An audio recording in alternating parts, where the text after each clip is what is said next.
আজি 14 আগষ্ট পুৱাই ভাৰতবৰ্ষৰ লগতে সমগ্ৰ অসমৰ কেইবাটাও জৰুৰী ধামাকা খবৰ মুকলি হৈ আহিছে। প্ৰত্যেকটো খবৰ জনাম প্ৰথম খবৰটো আগবঢ়াইছোঁ। হিমন্ত বিশ্ব শৰ্মাই এক বৃহৎ ডাঙৰ ধামাকা ঘোষণা কৰিছে আজি পুৱাই। পুনৰ হিমন্ত বিশ্ব শৰ্মাৰ মন্তব্য, প্ৰতিগৰাকী মুছলমানৰ উন্নতি হোৱাৰ পিছতে ভোট বিচাৰিম, এতিয়া আমাক মুছলমানৰ ভোট নালাগে বুলি পুনৰ স্পষ্ট ঘোষণা কৰিলে অসমৰ সংবাদ মাধ্যমৰ আগত ৰাজ্যৰ মুখ্যমন্ত্ৰীগৰাকীয়ে। আৰু বৰ্তমান মোক মুছলমানৰ ভোট নালাগে বুলি পুনৰ আকৌ এবাৰ স্পষ্ট ঘোষণা ৰাজ্যৰ মুখ্যমন্ত্ৰী ডক্টৰ শৰ্মাৰ। বঙালী মুছলমানৰ ভোট নালাগে হিমন্ত বিশ্ব শৰ্মাক।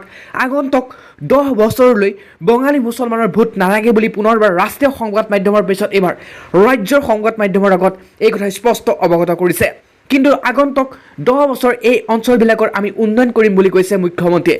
বঙালী মুছলমানবিলাকত অঞ্চলবিলাকত আমি বাল্য বিবাহ বন্ধ কৰিম আৰু এই অঞ্চলসমূহত মাদ্ৰাছাৰ পৰিৱৰ্তে ছাত্ৰ ছাত্ৰী মেডিকেল কলেজলৈ লৈ যাব। প্ৰতিগৰাকী মুছলমান ছাত্ৰ ছাত্ৰীলৈ স্কুললৈ যাওক আৰু ডিগ্ৰী পৰ্যন্ত লওক বুলি উল্লেখ কৰিছে আজি 14 আগষ্ট পুৱাই মুখ্যমন্ত্ৰীয়ে। এতিয়া আমাক মুছলমানৰ ভোট কোনো কাৰণে নালাগে বুলি স্পষ্ট ঘোষণা ৰাজ্যৰ মুখ্যমন্ত্ৰীৰ।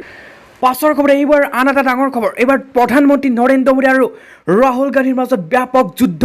আৰু ৰাহুল গান্ধী এতিয়া কটাক্ষ কৰিছে নৰেন্দ্ৰ মোদী আৰু আকৌ ৰাহুল গান্ধীক। এইবাৰ অনাস্থা প্ৰস্তাৱৰ মাজতে বিধানসভাৰ পাছতে এইবাৰ লোকসভাত ইতিমধ্যে ব্যাপক হুলস্থুলীয়া পৰিৱেশ দেখিবলৈ পোৱা যায় আৰু এইবাৰ কটাক্ষ কৰি দিলে ৰাহুল গান্ধী। আৰু ইতিমধ্যে প্ৰধানমন্ত্ৰী নৰেন্দ্ৰ মোদীয়ে সংসদত ভাষণ দিয়াৰ সময়ত ৰাহুল গান্ধীৰ একাধিক আক্ৰমণৰ প্ৰতি সঁহাৰিৰ বিষয়ে স্পষ্ট কৰি দিয়ে যে অনাস্থা প্ৰস্তাৱৰ বিতৰ্কৰ সময়ত প্ৰধানমন্ত্ৰী ৰাহুল গান্ধীক কটাক্ষ কৰি ৰামায়ণৰ বিষয়ে উত্থাপন কৰিছিল। মোদীয়ে কয়, হনুমানে লংকা দহন কৰা নাছিল, অহংকাৰে লংকা দহন কৰিছিল। আৰু আপুনিও অহংকাৰৰ বাবে 400 পৰা 40লৈ নামি আহিল। পূৰ্বতে আপুনি প্ৰধানমন্ত্ৰী আসনখনক পৰিয়ালৰ সম্পত্তি বুলি গণ্য কৰিছিল। এই কথা কৈছে ৰাহুল গান্ধীক। কিন্তু তাত এজন গৰীবৰ সন্তান আহি বহাৰ বাবে সেই চিন্তাই আপোনাক খুলি খাইছে। ৰাতি শুব নোৱাৰা হৈছে ৰাহুল গান্ধী। 2024 পিছতো শুব নোৱাৰিব ৰাহুল গান্ধী ৰাতি। আৰু ইফালে ইয়াৰ পূৰ্বে ৰাহুল গান্ধীয়ে ৰামায়ণৰ বিষয়ে উত্থাপন কৰি প্ৰধানমন্ত্ৰীক আক্ৰমণ কৰিছিল। নৰেন্দ্ৰ মোদীৰ প্ৰত্যুত্তৰত আজি কৈছে, হনুমানে লংকাত জুই দিয়া নাছিল, ৰাৱণে অহংকাৰৰ বাবে বা জুই লাগিছিল ইতিমধ্যে লংকাত ৰাৱণৰ অহংকাৰৰ বাবে। আৰু এইবাৰ ইজনে সিজনক বৃহৎ ডাঙৰ কটাক্ষ কৰি সদনত এতিয়া চলিছে তোলপাৰ। আৰু ইয়াৰ লগতে আন এটা ডাঙৰ খবৰ আহি পৰিছে। 27টা ডাঙৰ মন্তব্য ৰাহুল গান্ধীয়ে এতিয়া থকা সৰকা কৰিছে প্ৰধানমন্ত্ৰীকো। মণিপুৰ প্ৰসংগক লৈ এতিয়া তোলপাৰ লাগিছে দেশ। মণিপুৰ প্ৰসংগ উত্থাপন কৰিলে কংগ্ৰেছৰ নেতাগৰাকীয়ে। কিন্তু প্ৰধানমন্ত্ৰী নৰেন্দ্ৰ মোদী মণিপুৰলৈ এতিয়ালৈকে এবাৰো নাহিল। বিপদ নেৰা হৈছে প্ৰধানমন্ত্ৰীক। নৰেন্দ্ৰ মোদীৰ মতে মণিপুৰ ভাৰতৰ অংশ নহয় বুলি কৈছে ৰাহুল গান্ধীয়ে। এগৰাকী মহিলাৰ পুত্ৰক চকুৰ সন্মুখতে হত্যা কৰা হ'ল, কিন্তু প্ৰধানমন্ত্ৰী গা লৰা নাই। আজি 80-90টা দিন পাৰ হোৱাৰ পাছতো বিজেপিয়ে মণিপুৰত হিন্দুস্তানক হত্যা কৰিছে বুলি কৈছে। বিজেপিৰ ৰাজনীতি হিন্দুস্তানক মণিপুৰত হত্যা কৰিলে। ভাৰতবাসীৰ কণ্ঠক মণিপুৰৰ হত্যা কৰা হ'ল। মণিপুৰৰ ভাৰত মাতাক হত্যা কৰা হ'ল। আৰু আপোনালোকে দেশদ্ৰোহী, আপোনালোক দেশপ্ৰেমী নহয় বুলি কৈছে প্ৰধানমন্ত্ৰী ৰাহুল গান্ধীয়ে। আৰু মণিপুৰত মোৰ মাক হত্যা কৰা হ'ল বুলি কৈছে ৰাহুল গান্ধীয়ে। কিন্তু আনগৰাকী মাক মণিপুৰত মাৰিলে। আৰু ভাৰতৰ সেনাই এদিনত মণিপুৰৰ শান্তি আনিব পাৰে, কিন্তু প্ৰধানমন্ত্ৰী নৰেন্দ্ৰ মোদীয়ে বিচৰা নাই যে মণিপুৰ শান্ত হওক। পাছৰ খবৰ এটা বহুতে জৰুৰী খবৰ, কিন্তু সমগ্ৰ অসমৰ বহুতে তেতিয়া স্কুল কলেজ বন্ধ কৰি দিবলৈ বাধ্য হৈছে। আই ফ্লুৰ দৰে এটা ভাইৰাছে এতিয়া সমগ্ৰ অসমত ছাতি ধৰিছে। বিপদ অনিবাৰ্য আপুনি যদি এইকেইটা কাম নকৰে। কিয়নো ইতিমধ্যে সম্প্ৰতি দেশজুৰি কনজাংটিভ ভাইৰাছৰ অৰ্থাৎ পিংক আই আৰু আই ফ্লুৱে ভয়াৱহ ৰূপ ধাৰণ কৰিছে। এই ভাইৰাছৰ সংক্ৰমণৰ ফলত চিকিৎসালয়সমূহত ৰোগীৰ ভিৰ এতিয়া অভাৱনীয় হাৰত বৃদ্ধি পাইছে। ধাৰাসাৰ বৰষুণ আৰু পানী জমা হোৱাৰ ফলত এই সংক্ৰমণৰ যথেষ্ট বিয়পি পৰিছে। একে সময়তে আই ফ্লু সৰু ল'ৰা ছোৱালীৰ মাজত অতি দ্ৰুতগতিৰে সংক্ৰমণ হৈছে, যাৰ বাবে অভিভাৱকসকলে চিন্তিত হৈ পৰিছে। আই ফ্লুৰ পৰা কিদৰে আপোনালোকৰ সন্তান বচাই ৰাখিব পাৰিব, আজি সেই কথা কিছু উল্লেখ কৰিম। কিয়নো আমি বিশেষ ডক্টৰৰ সৈতে আমি কথা পাতিছিলোঁ আৰু ডক্টৰৰ সৈতে কথা পতাৰ পিছত আমাৰ হাতত সেই তথ্য আহি পৰিছে।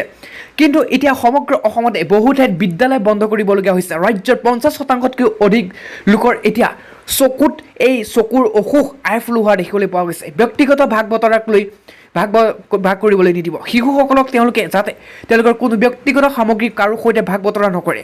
বিশেষকৈ নেপকিন, ৰুমাল বা বন্ধুত্ব সংক্ৰমিতৰ পৰা দূৰত্ব ৰাখক। হাত পৰিষ্কাৰ কৰি ৰাখিবলৈ কওক আৰু স্বাস্থ্যকৰ খাদ্য খাবলৈ দিয়ক।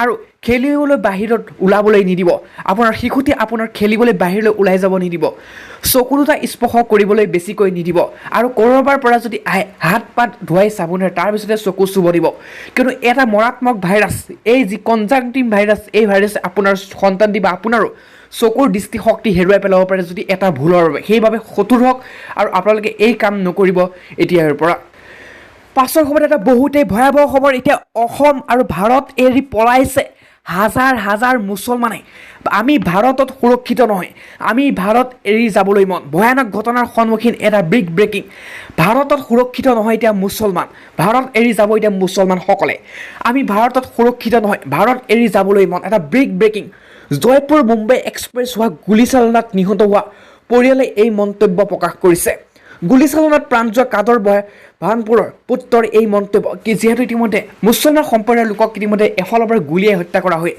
আৰু ভাৰত আমাৰ বাবে সুৰক্ষিত নহয় বুলি মন্তব্য কৰিছে হুছেইন ভানুৱালাল আৰু কনিষ্টেবল চেতন সিংহই গুলীয়াই হত্যা কৰিছিল হুছেইনৰ পিতৃ তিনিজন মুছলমান লোকক গুলীয়াই প্ৰাণ লৈছিল কনিষ্টেবল চেতন সিংহই আৰু তাৰ পিছত এতিয়া ভাৰতত যে মুছলমান সুৰক্ষিত নহয় সেই কথা স্পষ্ট কৰিছে তেওঁলোকে এই ঘটনাৰ পিছতে ভাৰতত থকাটো সুৰক্ষিত নহয় বুলি মন্তব্য কৰি ভাৰত এৰি এতিয়া গুচি যাব ওলাইছে 31 জুলাইত চলন্ত ৰেল RPFৰ কনিষ্টেবল চেতন সিংহই গুলীয়াই হত্যা কৰিছিল তিনিজনকৈ মুছলমান লোকক এইখিনিতে আন এটা খবৰ ৰাজ্য চৰকাৰৰ কৰ্মচাৰীসকলৰ দৰমহা বৃদ্ধিৰ সিদ্ধান্ত গ্ৰহণ কৰিছে চৰকাৰে 2023 চনৰ মাৰ্চ মাহ শেষৰ বাবে দৰমহা বৃদ্ধি কৰিছিল কিন্তু এইবাৰ পুনৰ দৰমহা বৃদ্ধিৰ সিদ্ধান্ত আৰু 4% নহয় এইবাৰ 3% দৰমহা বৃদ্ধি কৰিব চৰকাৰৰ তৰফৰ পৰা কিন্তু মুদ্ৰাস্ফীতিৰ লগতে শাক পাচলি মূল্যবৃদ্ধি আকাশলংঘী হোৱাৰ লগে লগে চৰকাৰ ডিয়াৰনেছ লাইন্স অৰ্থাৎ ডিএ 3% পইণ্ট বৃদ্ধিৰ পৰা কৰি 45% কৰাৰ সিদ্ধান্ত গ্ৰহণ কৰিছে ৰাজ্য চৰকাৰ কৰ্মচাৰীসকলৰ বাবে কিন্তু চৰকাৰী কৰ্মচাৰী আৰু পেঞ্চনাৰসকলৰ বাবে ডিয়াৰনেছৰ ভাত্তা গণনা কৰা সূচকাংক